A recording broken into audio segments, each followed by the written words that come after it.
สบายดีสบายดียามเศร้าๆพบมาพ่อกันอีกมืออยู่ที่ท้องให้ท้องหน้าคือเก้าพี่น้องตื่นเช้ามากับผู้เด็ดลงไปทั้งตอนทั้งรีผู้เด็ดอันนี้น้ำคือสีโยบลงแหละแต่เมื่อวานนี่เมื่อวาน20,000เนาะเอายามปลาก็20,000แล้วเมื่อนี้เป็นมื้อที่3ฝนก็คือบริตกท้องฟ้าก็คือแจ่มใสเนี่ยมันนี่ก็สิลงไปเบิ้งน้ำโยกกะตอนแรงๆก็จะได้เอาแยงขึ้นไว้เก็บเมียนบาทเนี่ยคำฝนมาอีกก็มีปลากินอีกปลาสุดนี้สุดยอดเลยพี่น้องเลยปลาลงคักลงเนี่ยเนาะฝนหนักเข่าเพิ่นก็ใกล้สิพอเก็บพอเกี่ยวแล้วบางทงบางบ่อนก็โอ้ยเหลืองเบิดเลยจนก้มจนก้อยเบิดย้อนว่าผ้าฝนชนท่าดีแล้วเพิ่นบ่เปิดโอกาสให้คนเกี่ยวเขาตกตลอด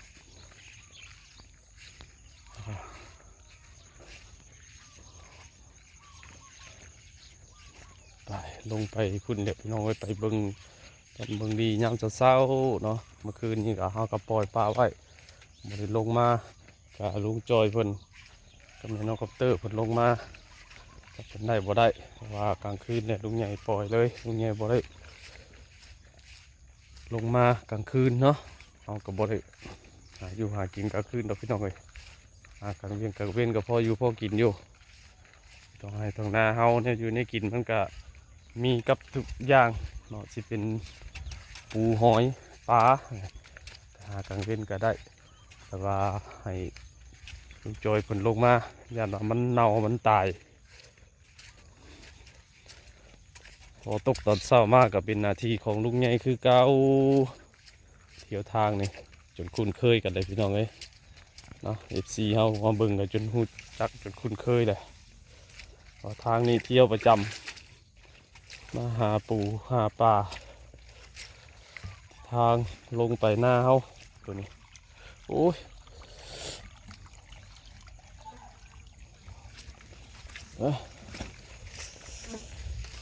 บรรยากาศก็คือสีโบตกมันนี่เบิ่งเนาะเบิ่งท้องฟ้าเนี่ยบ่ค่อยมีเมฆปานใดคือสีโบตกดอก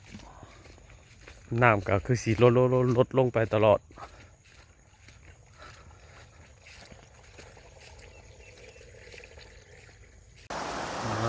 มาฮอดแล้วก็จวดเลยน้ำโยกน้ำเดือดโอ้น้ำตัดเศร้าครับเย็นโอ้เด็กมาติดต่อ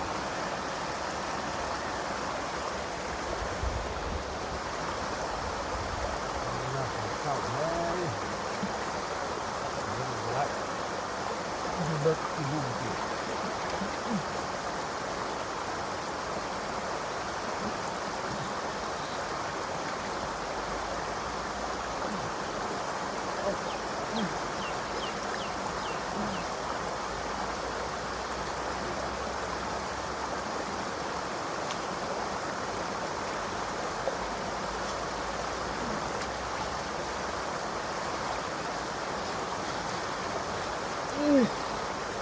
ตัวน้อยก็ถูกก็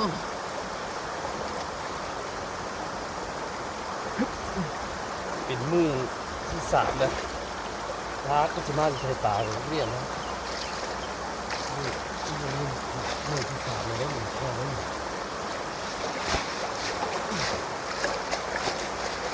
ขาดไปเลยตัวน้อยแค่ไหนคือแค่เรายังแค่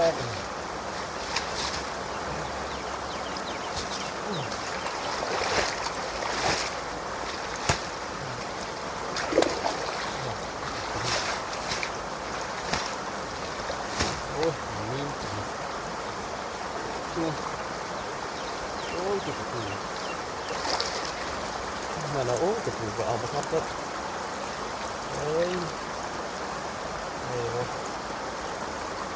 นี่จะปลาจริงปลาคอแล้วก็คอกันนี่มันตายเนาะแล้วก็มันพื้นนี่ประมาณปานใดเนี่ยเพื่อแล้วมันพื้นผมกับมายามเนาะลูกจอยมายามมันพื้น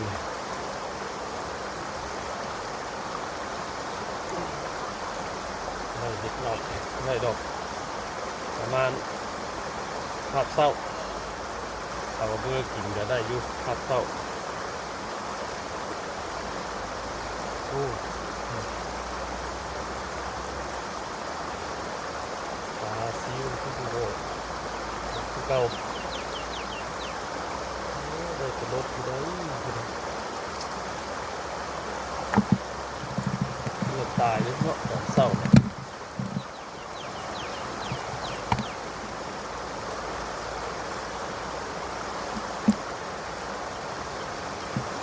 กบอยู่เลยล่ะเดือดร้อน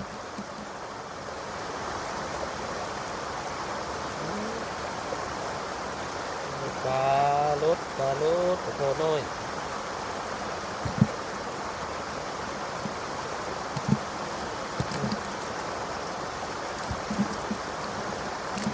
เก็บมาเลยกับซีก็ได้ที่นี่เลยปลาตัวมันเลยเก็บเลย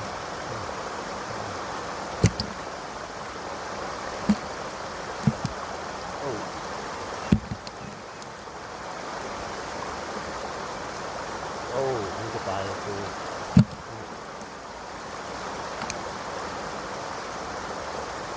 ได้ไปได้เก็บปลา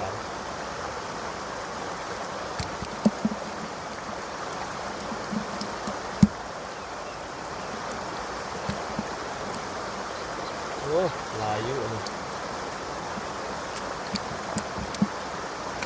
กินเยอะมันหน่อย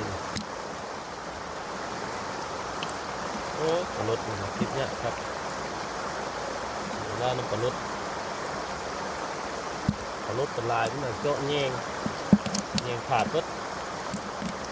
ปากขึ้นเล็บหัวขึ้นเล็บแล้วก็จับเนี่ยอีก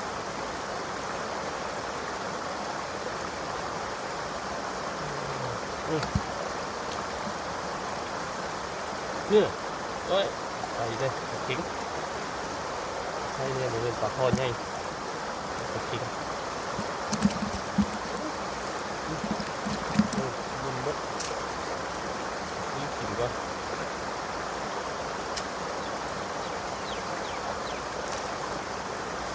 ถ้าน้ำน้ำห่วยบกเขากะไปอันดามทั้งตรงหน้าบ่ายเรามีหมูยามลายได้มีต้องได้กินตลอดโอ้โหหลายเติบเลยมันเลยสิปลารถปลาคิงน้ำมันยังไม่ได้บกเลยคุ้มมือวันนี้ก็ได้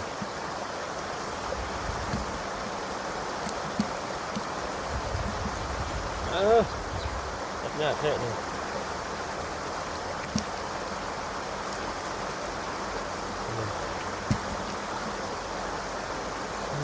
ก็จุดสองโอ้ได้ลายอยู่ด้วยถูกเนาะโอ้ทำยากดิบึ๊กเคลียร์ต้องใช้ด้วยตัวนี้เนี่ยในปลาลดเนี่ยต้องเห็ดสลัดเลยดิเนาะ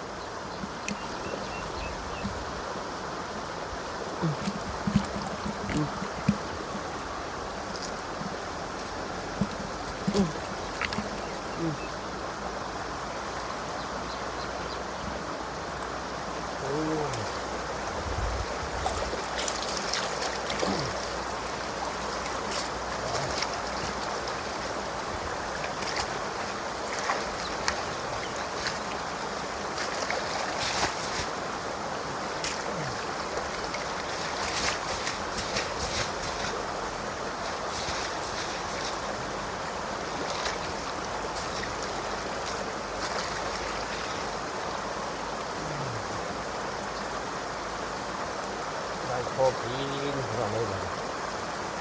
ได้ดูหน้ามันลดลงเลยมันทำเก่าแล้วเอาบกขาดนะก็ยานรอบได้ครับได้นั่นแต่นั่นลายอยู่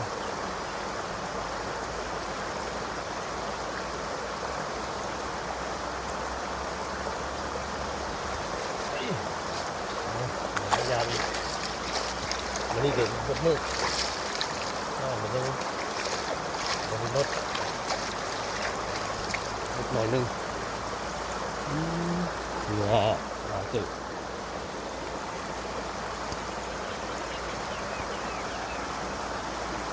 ลายเตอปลาโคปลารถปลาเค็งปลาน้อยออกก่อนคือสีบ่ได้เอา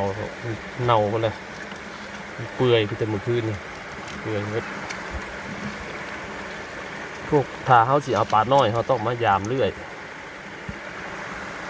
ถ้าเอามาห่างๆนี่บ่ได้เลยพี่น้องเปื่อยโอ้เอียนกันน้อยนี่กันเห็นลายได้เอียนน้อยตัวใหญ่เราเห็นถือ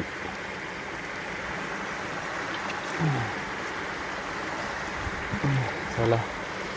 นี่อันนี้ก็เอียนใน2 โต 3 โตออกปล่อยก่อนปล่อยเป็นไงใช่ละอีกโตนี่อีกโตโอ้อีกโตว่ะเลยโอ้เอียนถือลายดิอันนี้นี่เอาออกมาดิยังน้อยอยู่กว่าเอาโอ้ลายก็พี่น้องเอียนกัน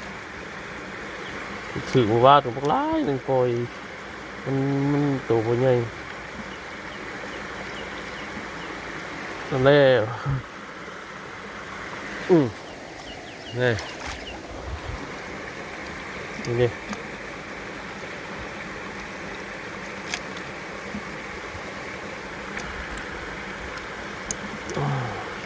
อ้าวเจ้าจะออกยากเลยตีนี่3 ตัวโอ้4 ตัวโอ้เอียนถือลายนี่นี่ว่านี่ก็ปล่อยอยู่เบิดมือมันบ่มีตัวใหญ่ตัวน้อยรู้สึกว่าเอียนสิลายปีเ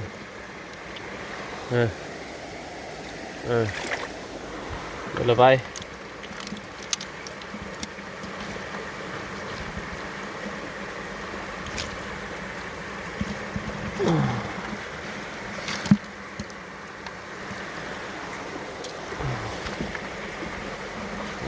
เบิดเลยบัดยังเดือพวกปลา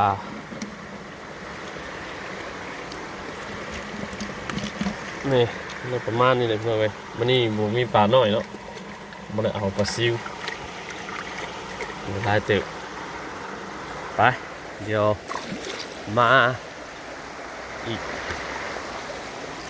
บัดมืออีกมันนี่พี่น้องเอ้ยน้ำยังบ่ได้โยมเนาะโยมหน่อยนึงหมู่บ้านนี่มันน้ำมันหลายเกินกันยังบ่อยากค่อยถือมันนี่น้ำมันโยบลงพอดีเลยนี่